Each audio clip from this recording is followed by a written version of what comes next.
বিয়ে করব। মা বলল ছি ছি ছি, ওই মেয়েটার মারও বিয়ে হয় নাই। মেয়েটা চুক্তি আঁকালো, ডাক দিয়ে বললেন, প্রিয় সমস্বামী, আমি তোমাকে বড় ভালোবাসি, কিন্তু বড় বিপদ। বসিরহাটের একজন রাজা এসেছিল, আমাকে সোনা দানা দিবে, বাড়ি ঘর দেবে, গা ভর্তি গহনা দেবে, আমাকে বিয়ে করতে চাই। কালকে তবে আমি ওর হয়ে যাব, তুমি আর আসিও না। ক্রোধের আগুনে জ্বলে উঠল, তুই জানিস না একটা কুকুরের পিছনে একটা কুকুর গেলি কামড়ায়, একটা গরুর পিছনে আরেকটা গরু গেলে আরেকটা গরু তাকে মারে, আর তুই একজনকে ভালো আমাকে থুয়ে কেটে ফেল দেবো। মেয়েটা হচ্ছে বিয়ে করার বেলা নয়, আর চোখ দেখাচ্ছ, কালকে থেকে আর আসিও না। তাহলে কি করবো উপায় বল? ইন্নী রাআইতু ফাদাসাদাদিল্লা কালিন, তুই যদি আমাকে সত্যিকারের ভালোবাসিস, প্রেমের পরীক্ষা দে। আমি তোকে দেহ দিয়েছি, জীবন দিয়েছি, জৈবন দিয়েছি, মন দিয়েছি, সব দিয়েছি। একটা জিনিস দিতে পারিস, তোর মায়ের রক্ত এনে আমাকে পরীক্ষা দে। এমন নেশা আমাকে করলো, আমি অল খবরু মদ খেয়ে পাগল হয়ে গেছি। মদের নেশায় গোটাই শরীর আমার টর হয়ে গেছে গো নবী। আল্লাহর হাবিব গো, কোনটা ভালো কোনটা খারাপ আমার জ্ঞান ছিল না। আমি ঘরের ভিতরে ঢুকে নেশার বয়সে, নেশার ঝোঁকে আমার মাকে আমি হত্যা করলাম। নেশার বয়সে হত্যা করে রক্ত মাখা ছুরিটা হাতে করে নিয়ে টলতে টলতে পিয়ার কাছে এসে বললাম, প্রিয়া রে, প্রিয় রে, তোর কথা শুনে পথের কাঁটা দূর করে দিয়েছি, আমার মাকে খুন করেছি, কাজ হাসিল হয়ে গেছে, শয়তান থাকবে না, পালাবে। জোরে বলুন, মার্ডার হয়ে গেছে আর শয়তান থাকে? জেনা হয়ে গেলে শয়তান থাকবে? ফুড়ুত করে পালাবে। বিবি বলছেন, ছি ছি ছি, তুমি ধিক্সা তো ধিক, আমার মতো একজন চরিত্রহীনা নারীর প্রেমে পড়ে, যার পেটে হয়েছ, যার দুধ খেয়েছ, যার কোলে বসে বড় হয়েছ, সেই মাকে নিষ্ঠুর ভাবে হত্যা করলে। তুমি মানুষ নামের কলঙ্ক, তুমি মানুষ নয়, তুমি পশু। তোমার মতো পশুর সাথে চলা যায় না।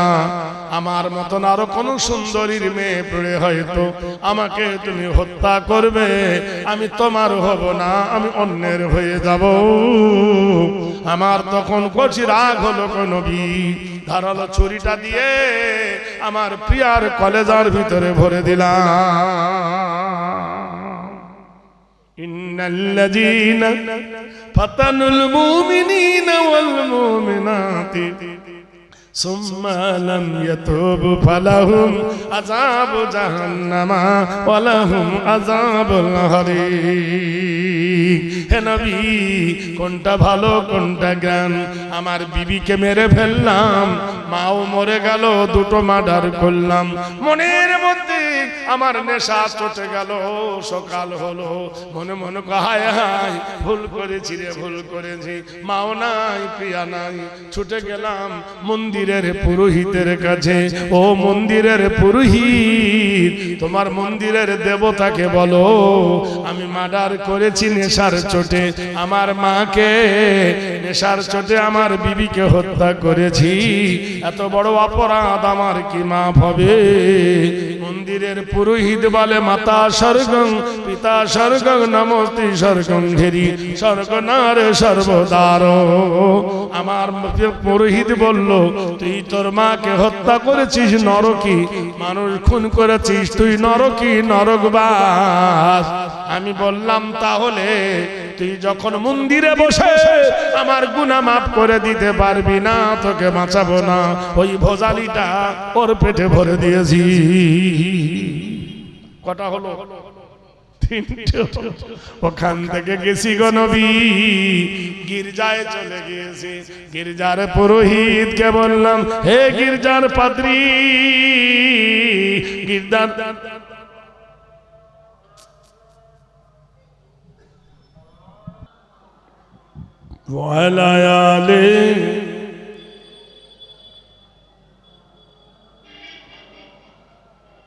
নবী বললেন, যুবক রে, তুমি এত মার্ডার করেছো কত? বলি, ইয়া রাসূলুল্লাহ, ইয়া নবী আল্লাহ,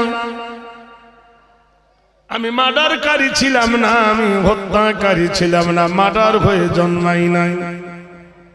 আমি একজন সাদাসিধে ভালো মানুষ ছিলাম। আমি একজন সাদাসিধে আল্লাহওয়ালা মানুষ ছিলাম। দয়ার নবী গো, রহমতের কান্ডারি গো, আমার জীবনের পরিভাষা আপনি শুনে নেন। আমার একটা সুন্দর ঘর ছিল, আমার সুন্দর বিবি ছিল, আমার বিবির কোলে একটা 3 বছরের বাচ্চা ছিল। আমার বিবি আবার প্রেগনেন্ট হয়েছে, পেটে বাচ্চা। বিবি আমাকে ডেকে বলল, কয়েস, পেটে একটা বাচ্চা মেহমান আসছে, কোলে একটা আছে, 3 জন আছি, কদিন পরে 4 জন হব। প্রিয়তম গো, তুমি কিছু ইনকাম করো, না তো ছেলে মানুষ করা যাবে না। ইয়া রাসূলুল্লাহ, আমার বিবিকে আমি বড় ভালোবাসতাম, আমার বিবিকে আমি বড় মহব্বত করতাম, তাকে না দেখলে থাকতে পারতাম না। হে রাসূল, দয়ার নবী গো, গরিব হলে কি হবে, ভালোবাসার কোনো ভুল ছিল না। বিবিকে ছেড়ে কোথাও যাব মন আমার টানতো না, কিন্তু বাস্তব বড় কঠিন। বাস্তবের কাঠগড়ায় দাঁড়িয়ে ঘরে খাবার নাই। আমার বিবির আর কদিন পরে ছেলে হবে। 10 দিনের ছুটি নিয়ে বিবির কাছ থেকে আমি শাম দেশে গেলাম গো নবী। শাম দেশে গিয়েছি গো নবী। আমি যাওয়ার কয়েকদিন পরে আমার বিবির কোল আলো করে আল্লাহ একটা বেটা ছেলে দিল। একটা বেটা ছেলে ছিল 3 বছরের, আর একটা বেটা দিল। 5 দিন হয়েছে বাচ্চার বয়স। সেই 5 দিনের বাচ্চা অবস্থায় আমাদের বাড়িতে রাতের বেলায় ডাকাত পড়লো। কি পড়েছে? ডাকাত পড়েছে। আমার বিবিকে বলল, কি আছে দেখ। বিবির কানে নাকে হাতে যা ছিল সব ডাকাতের হাতে তুলে দিল, তবু নিষ্ঠুরের হৃদয় কমলো না। আল্লাহর নবী গো, আমার বিবিকে বলল, রুটি বানাও। আমার বিবি আটা দিয়ে রুটি বানালো। তারা বলল, রুটি যখন বানালি চাটনি বানা। ঘরে আলু নাই, বেগুন নাই, টমেটো নাই, চাটনি কি বানাবো? তারা বলল, এক কাজ কর, তোর এই নবজাত বাচ্চাটাকে আগুনে পুড়িয়ে হত্যা কর। কোন মা কি চায় তার কলেজার টুকরা বাচ্চাটা? ইন্নাল্লাযীনা ফাতানুল মুমিনিনা ওয়াল মুমিনাতি সুম্মা লাম ইয়াতুবু ফালাহুম আযাবু জাহান্নাম ওয়া লাহুম আযাবুল হারিক। মা গোটা পৃথিবী দিতে পারে, কিন্তু সন্তান দেবে না। দেবে? জোরে বলুন। মা নিজের জীবন দিয়ে দেবে, কিন্তু সন্তান দেবে না। মায়ের কাছে সন্তান এত দামি। দয়ার নবী গো, ওরা করলো কি, আমার 3 বছরের বাচ্চাটার গলায় ছুরি ধরলো, তোকে মেরে ফেলবো। আমার বিবি দেখলো এ কচি বাচ্চা, এর প্রতি প্রেম কম, ও বড় বাচ্চা, ওর প্রতি প্রেম বেশি। বড় বাচ্চাটাকে বাঁচাবার জন্য বিবি নীরব হয়ে গেল। আমার ওই 5 দিনের কচি বাচ্চার পাটা ধরে জ্বলন্ত আগুনে ফেলে দিল। চা করে কেঁদে উঠলো। আগুনের কয়লার ভিতরে সিদ্ধ হয়ে গেল। আগুনের ভিতরে বাচ্চা ঝলসে গেল, বাচ্চা মরে গেল। তারা পা ধরে বাচ্চাটাকে টেনে বার করলো। ওগো দয়ার নবী, এত বড় জালেম পৃথিবীর বুকে আল্লাহ বানিয়েছিল।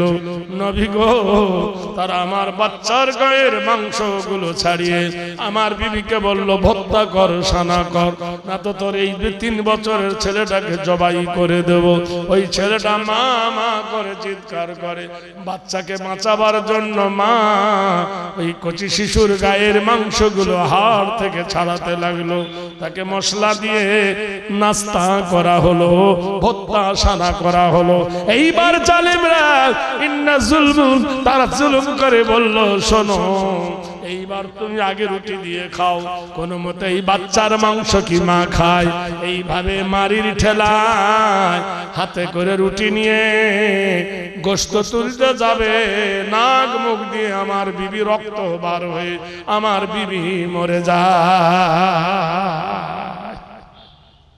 3 বছরের ছেলেটাকে তারা ছাড়ে নাই, নিষ্ঠুর ভাবে তাকে হত্যা করে।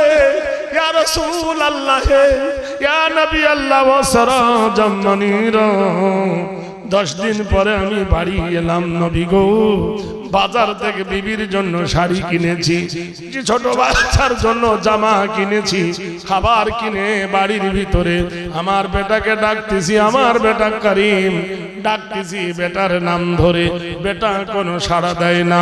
বিবির নাম ধরে ডাকি, বিবি কোনো সাড়া দেয় না।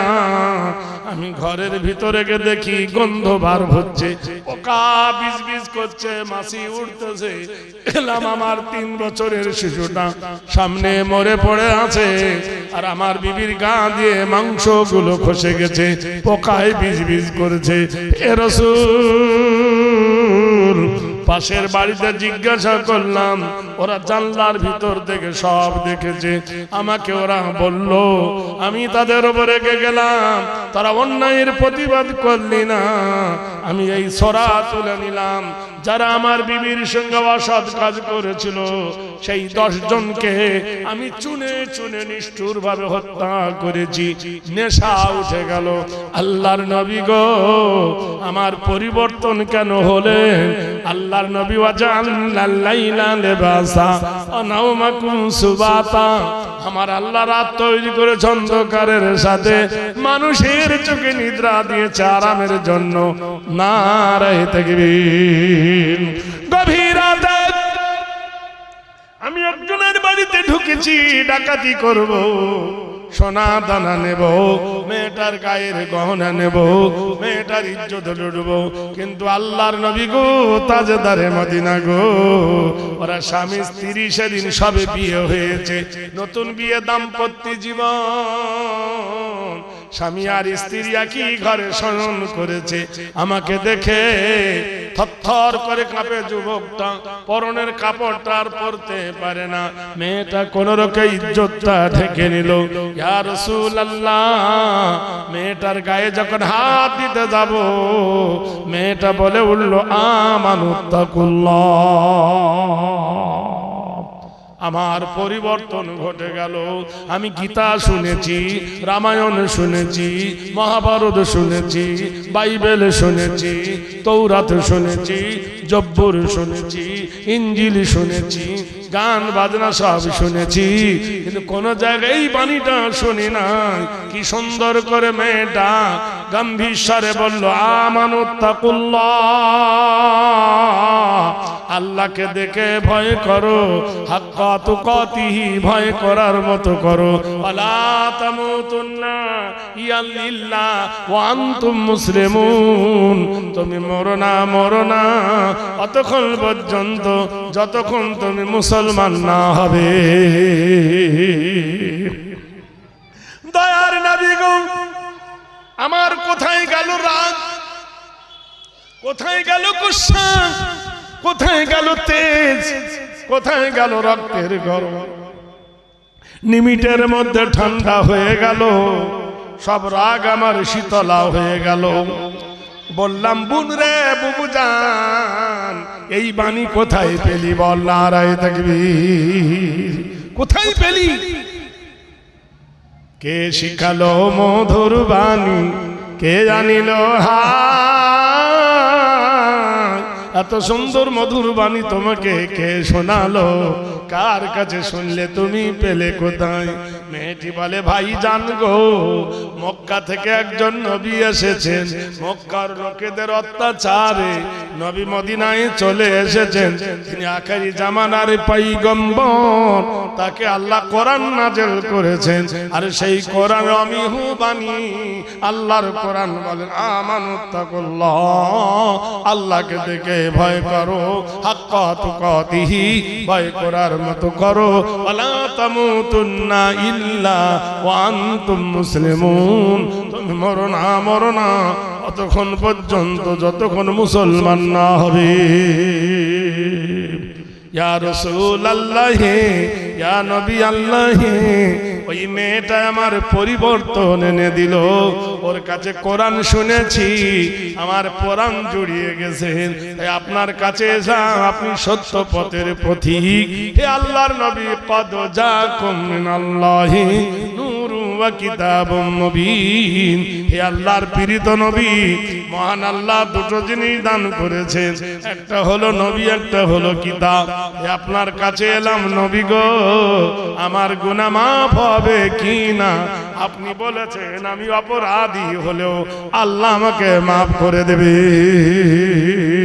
আমি পড়ে নিলাম লা ইলাহা ইল্লাল্লাহ, জোরে বলুন লা ইলাহা ইল্লাল্লাহ মুহাম্মাদুর রাসূলুল্লাহ। বাদশাহ জাহাঙ্গীর ওর দরবারে মেয়েটা বিচার করলো, জাহাপনা মনে আছে? আমি আর আমার স্বামী দুজনে কাপড় কাচতেছিলাম নদীর ধারে, এই তীরের আঘাতে আমার স্বামী মারা গেছে, আমি বিধবা হয়েছি। আপনি ভারতের বাদশাহ বিচার চান। সম্রাট জাহাঙ্গীর নুরউদ্দিন সেলিম মেয়েটাকে বলে আগিয়ে এসো, তীর আর ধনুকটা নাও। শোনো নারী, আমি ভারতের সম্রাট, আমার হুকুম অমান্য করলে তোমার মৃত্যু হবে, আমার হুকুম যদি অমান্য করো তোমার মৃত্যু হবে। এই নাও তীর আর ধনুক নাও। আমার নূরজাহান যেমন তোমার সামনে তোমার স্বামীকে হত্যা করে তোমাকে বিধবা করে দিয়েছে, ওই তীর আর ধনুক দিয়ে নূরজাহানের স্বামীকে হত্যা করে নূরজাহানকে বিধবা বানিয়ে দাও। নূরজাহানের স্বামীকে সম্রাট বাদশাহ নিজে বিচার করেছে। ভাই সুবহানাল্লাহ বলুন, বিচার করেছে। কি বিচার ছিল দেখেন। মেয়েটা এই সুযোগ পেয়ে 10 হাততালি দিল, এই সুযোগ রে মেরে নে। কেউ পক্ষে কেউ বিপক্ষে থাকে কিনা? বিপক্ষেরা বলছে পক্ষপাতীরা হা করে তাকিয়ে দেখে, বাদশার দরবারে কারো টুটা করার ক্ষমতা নাই। তীক্ষ্ণ তীর নিয়ে ধবানি জাহাঙ্গীরের বুকে তার তীর ধরল। সবাই তাকিয়ে দেখলো, এইবারে এই ছাড়ে কিছুক্ষণ পরে মেয়েটা কেঁদে ফেললো, মাটিতে গড়িয়ে পড়লো, হাউমাউ করে কাঁদে। সবাই বলল, সভাসদগণ বলল, কি ব্যাপার, এই সুবর্ণ সুযোগ তুমি নিলে না কেন? বললে, বিশ্বাস করো, আমি আমার প্রতিশোধের আগুন নিয়ে তীর ধরেছি বাদশাহ জাহাঙ্গীরের বুকে। আমার মরা স্বামীর ছবিটা বাদশার বুকের ওপর ভেসে উঠেছে। আমাকে ডাক দিয়ে বলছে, হতভাগী, ওর বিবি উড়ন্ত পাখি মারতে গিয়েছিল, ইচ্ছা করে তোর স্বামীকে মারেনি, কিন্তু বাদশা ইনসাফ করেছে, ওর স্বামী তোকে বিধবা করেছে, ওর বিবি, তাই তোকে বিধবা করতে বলে যত বড় ইনসাফের বাদশাকে হত্যা করিস না, ইনসাফের কবর হয়ে যাবে। তাই আমি কেঁদে ফেলেছি জাহাপনা, আপনার বিচারে আমি সন্তুষ্ট হয়েছি, আপনার খুশিতে আমি রাজি হয়ে গিয়েছি। যারা বাদশার পক্ষে ছিল বিপক্ষে ছিল সবাই মিলে বাদশার কাছে অনুগত স্বীকার করলো ভুল করেছি। অমনি নূরজাহান ধোবানির হাতটা ধরে বলল, বোন আজ থেকে তুই আমার বোন। তোর দুটো মেয়ে আছে, মেয়েগুলো তোর নয়, মেয়েগুলো আমার। আমি তাদের লেখাপড়া শিখাবো আর তাকে মানুষের মতো মানুষ করে বিয়ে দেব। তাহলে দেশের রাজা কেমন ছিল দেখো। আর আমাদের দেশের রাজা শুধু ওর দলের লোককে ভোট নেবে আর বেভোটারকে তাড়াবে। এইভাবে কি রাজত্ব চলে? বন্ধুরে ভালো হও, ভালো হলে তোমার প্রেমে মগ্ন হয়ে লোকে তোমাকে ভোট দেবে। তুমি মানুষের কাছে ভিক্ষা চেও না, ব্যবহার ভালো করো। তোমার ব্যবহারে মানুষ পাগল হবে, তোমার ব্যবহারে মানুষ মাথায় তুলে নাচাবে। আর ব্যবহার যদি ভালো না হয় লাথি মেরে মাটির তলে শেষ করে দেবে। তুমি ভাবিও না জালেমরা পিতদিন চিরদিন বাঁচে। তুমি জানো না নমরুদ বলে একটা বাদশা ছিল, সেই বাদশাটা পৃথিবীর বাদশা ছিল নমরুদ। মানুষকে ডেকে বলতো আমাকে সেজদা কর, যে তাকে সেজদা না করতো তার মাথার উপর লাথি মেরে মাথার ঘি বার করে দিত। আল্লাহ বলছে নমরুদ রে, এত বড় জুলুম আর সহ্য হবে না। রব্বানা লা তাজআলনা ফিতনাতাল লিল কওমিজ জালিমিন ওয়া নাজ্জিনা বিরহমাতিকা মিনাল কওমিল কাফিরিন। জালেম বিরি আর বেশি দিন চলবে না রে নমরুদ। তোকে মারার জন্য তীরের দরকার নাই, তোকে মারার জন্য তরোয়ালের দরকার নাই, তোর মারার জন্য বোমার দরকার নাই, তোকে মারার জন্য একটা মশার প্রয়োজন। সুবহানাল্লাহ বলুন। মশা নাকের ভিতরে ঢুকলো, হেডকোয়ার্টারে কামড় দেয় নমরুদের। 400 বছর নমরুদ বেঁচে ছিল মশার কামড় খেতে খেতে। নারায়ে তাকবীর। যে প্রজাদেরকে মাথায় লাথি মারতো সেই প্রজারা এসে বলতো কেমন আছো? বলে কেমন আছি, শোন তোর পার জুতোটা খোল, আমার মাথায় একবার বাড়ি মার, তোর পার জুতোর বরকতে যদি বেদনা কমে। সুবহানাল্লাহ বলুন। আমার আল্লাহ কি পারে না বন্ধু? আমার আল্লাহ বলেন বান্দা ফায়াগফিরু লিমান ইয়াশা ওয়া ইউআযযিবু মান ইয়াশা আল্লাহু আলা কুল্লি শাইইন কাদির। ভাইরা রে, আল্লাহ পাক রব্বুল আলামিন বলে ওয়া মাকারু ওয়া মাকারাল্লাহু আল্লাহু খায়রুল মাকিরিন। আল্লাহ তোমাকে ছাড় দিতে পারে কিন্তু ছেড়ে দেবে না। দেবে? জোরে বলুন। ভাইরা আমার, আমাদেরকে বলছে আমরা নাকি সাম্প্রদায়িকতা। আপনাদের এখানে একটা বাজার আছে, শাকচুড়ার বাজার আছে না? শাকচুড়ার বাজারে মিষ্টির দোকান আছে। বলুন হিন্দুর না মোল্লার? অনেকাংশ বসিরহাটে দামি দামি দোকান দেখবেন হিন্দুর মিষ্টি দোকান আছে না? ওই হিন্দু দোকানের মিষ্টি আমরা আনি, হিন্দুর দোকানের মিষ্টি আমরা খাই। আমাদের বিয়ে অনুষ্ঠানে দই আনি, মিষ্টি আনি হিন্দুর দোকানে। মুসলমান যদি সাম্প্রদায়িকতা হতাম তাহলে হিন্দুর দোকানের কি মিষ্টি খেতাম। আমরা সাম্প্রদায়িকতা নয়, আমরা হলাম সম্প্রীতি। কালকের বাজারে যদি আমরা গিয়ে আলু না কিনি, চাল না কিনি, ডাল না কিনি, মাছ না কিনি, মিষ্টি না কিনি, চা যদি না কিনি, হিন্দুর দোকানে বাজার চলবে না। বাবু কাবু হয়ে বসে থাকবে। ভাইরা আমার, বন্ধুরা আমার, মুসলমানের হিংসা নাই, মুসলমান বিদ্বেষী নয়, মুসলমান কোনদিন ঘৃণা করে না কাউকে।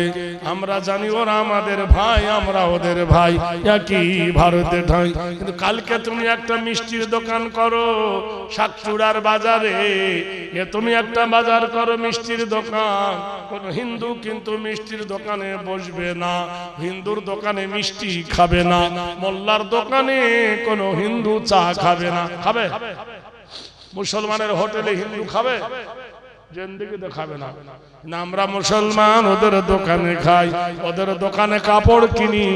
আমাদের গ্রামের কেউ মরে গেলে হিন্দুর দোকানের কাফন কিনে আমাদের বাবা মায়ের গায়ে জড়িয়ে কবরে শুইয়ে দিই।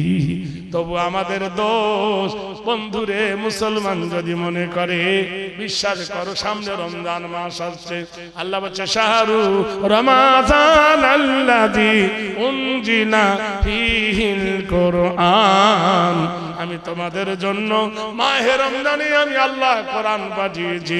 কোরআন বলতেছেন বান্দারে আমি তোমাদের জন্য রহমত স্বরূপ এসেছি। আউয়ালুহু রহমতুহু ওয়া মাগফিরাতুহু ওয়া ইতকু মিনান নিরান শাহরু রমাদান আল্লাযী উনজিলা ফীহিল কুরআন। পৃথিবীর মাটিতে পণ্ডিত জওহরলাল নেহরুকে বিদেশি পণ্ডিত জিজ্ঞেস করলো, গো ভারতের সচিব, ভারত এত সুখী কেন, ভারত এত শান্তি কেন, সমৃদ্ধি কেন, ভারত এত শান্তির দেশ কেন? উনি বললেন, পণ্ডিত জওহরলাল নেহরু, ভারতে একটা কিতাব আছে, সেই কিতাবের নাম হলো কোরআন। বলুন সুবহানাল্লাহ জোরে।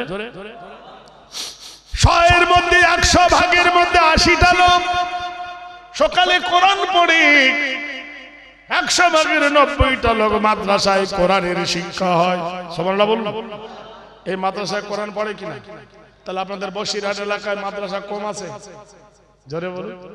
হাজার হাজার হাফেজ আছে। এখন যদি বলে হাসনাবাদ থেকে কলকাতা পর্যন্ত একটা টিন ফাড়া দেব, ট্রেন শুধু হাফেজ উঠবে, এত হাফেজ আছে ট্রেনে জায়গা হবে না। যদি বলে স্কুলের মাস্টার কটা আছে, 3টে বগি ভর্তি হবে, 12 বগির মধ্যে 9 বগি থাকবে। সুবহানাল্লাহ, এই মিথ্যা বলছি। যদি বলে আলেম আলেম আলেম, 4টে ট্রেন ভর্তি হয়ে যাবে, এত আলেম আলামা এই দেশের মাটিতে আল্লাহ বানিয়েছেন। তাহলে বলো, যদি বলো ব্রাহ্মণ কটা আছে, 12 হও, 100-র মধ্যে 9টা পাওয়া যাবে। আর যদি বলে আলেম কত, 12 হও, গুনতে পারা যাবে না। মাথার চুল গোনা সহজ, আলেম গোনা সহজ নয়। নারায়ে তাকবীর। ভাইরে আমার, বন্ধুরা আমার, খালি বলো শুধু 24 পরগনা, একটা নয় 2টো আছে। দক্ষিণ 24 পরগনা, উত্তর 24 পরগনা, মেদিনীপুর, পশ্চিম মেদিনীপুর, উত্তর মেদিনীপুর, বর্ধমান, পূর্ব বর্ধমান, পশ্চিম বর্ধমান, উত্তর দিনাজপুর, দক্ষিণ দিনাজপুর। এইভাবে যদি হিসাব করা যায়, ভারতবর্ষের মাটিতে যদি 1 লক্ষ মাস্টার হয়, 50,000 যদি হাকিম হয়, 1 কোটি আলেম হাফেজ হবে। বলুন নারায়ে তাকবীর জোরে। ভাইরা আমার, বন্ধুরা আমার, তাই পণ্ডিত জওহরলাল নেহরু বলল, শান্তি কেন চাও? আর 11 মাস খায়, 11 মাস খায়, আর একটা মাসে শরীরের যাকাত দেয়। সুবহানাল্লাহ। একটা মাস খায়, আর 12 মাস যদি রোজা হতো, মুসলমান রোজা করত, বাজারে হিন্দুর দোকানগুলো ফেউয়া হয়ে যেত।